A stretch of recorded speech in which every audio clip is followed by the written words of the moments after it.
Forget everything you know about grafting. Seriously. Because what I'm about to show you makes most traditional methods look slow, stressful for the tree, and way more complicated than they need to be.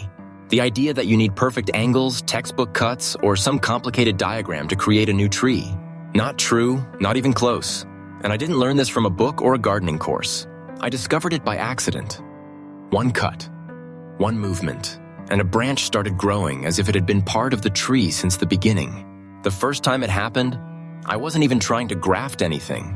I was pruning, like I do every early spring, cleaning up winter damage, shaping young trees, checking the bark. I had a small piece of scion wood in my hand, a perfect little shoot that I didn't want to throw away.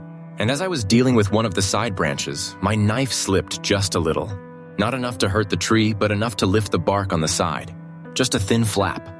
I stood there looking at it, and something clicked in my mind. I took that scion, made one quick cut along one side, slid it under the bark flap, wrapped it with the closest tape I could reach, and walked away. No measuring, no shaping, no doubt it would fail. Weeks later, I walked past that same tree and almost stopped breathing. The scion wasn't just alive, it was pushing new growth, faster than any graft I had done the proper way. It was green, solid, and firmly attached. And I remember thinking, there is no way something this simple should work, but it does. So I did what any gardener does when something weird succeeds. I tested it again, and again, and again. Different trees, different varieties, different thicknesses, different conditions. And every time, I watched the same thing happen. Not always perfect, no method is 100, but the success rate was shockingly good. Good enough that I now use this more than traditional grafting when I want an extra branch, a new variety, or a quick experiment. And if you've ever felt intimidated by grafting or frustrated by failed attempts, this one-cut method changes the game completely. Let me tell you exactly how it works so you can try it too. The rules are simple. The cuts are even simpler. Start with a scion, a small shoot from a tree you want to multiply. It doesn't matter if it's apple, pear, plum, cherry, or something else. The principle is the same for almost all fruit trees. You're going to make one long, smooth cut along one side of the scion, not a wedge, not a V-shape, not a double angle. Just one slice, exposing a clean strip of cambium. That's your connection surface. You don't trim the other side. You don't shape the tip. One cut is all you need. Now comes the part most gardeners overcomplicate, preparing the rootstock. Traditional grafting says you need to split the branch, carve a notch, make a saddle, or cut deep into the wood. Forget that. All you're going to do is lift the bark on the side of a branch. You slide the knife in just enough to loosen the bark, maybe 2 or 3 millimeters deep. You're not wounding the tree. You're opening a door. A tiny door just big enough for your scion to slide under. Once the bark is lifted, you take your scion and slip that exposed side, the side with the long cut, right under the flap. And here's the shocking part. It fits naturally. The cambium touches cambium almost by itself. The pressure is gentle, not forced. No splitting the branch. No pushing the tree open. Just a clean, smooth union.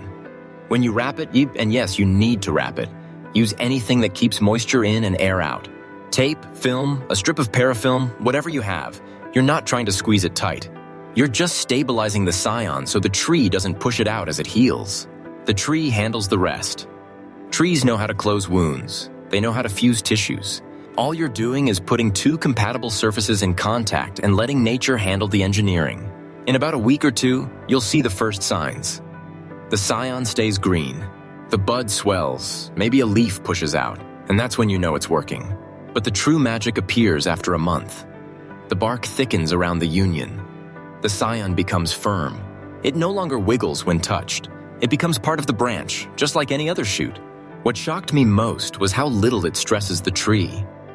When you split a branch for a traditional graft, the tree reacts strongly. It throws sap. It dries around the cut. It takes time to seal. With this method, the wound is tiny. The tree barely notices it.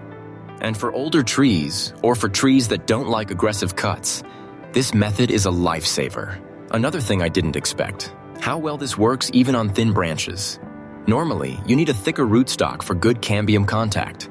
With the one-cut method, thin branches accept the scion surprisingly well because you're not forcing anything open. The scion simply rests under the bark, and the cambium lines up on its own. And if you're wondering about timing, you already know the answer. Early spring is ideal when the bark naturally lifts. But I've done it later too, as long as the bark can be loosened without tearing.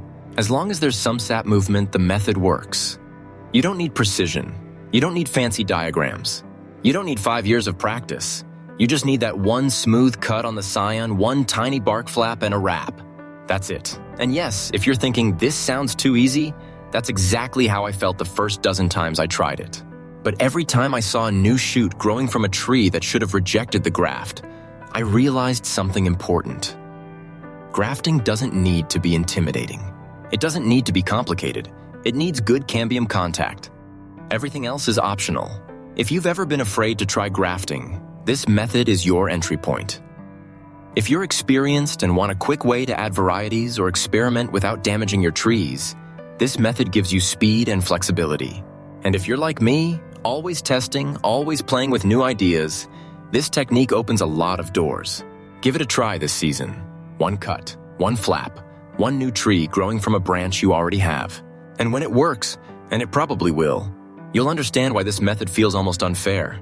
If this technique gives you that spark to try something new, hit like, drop a comment, and share it with someone who still thinks grafting is only for experts.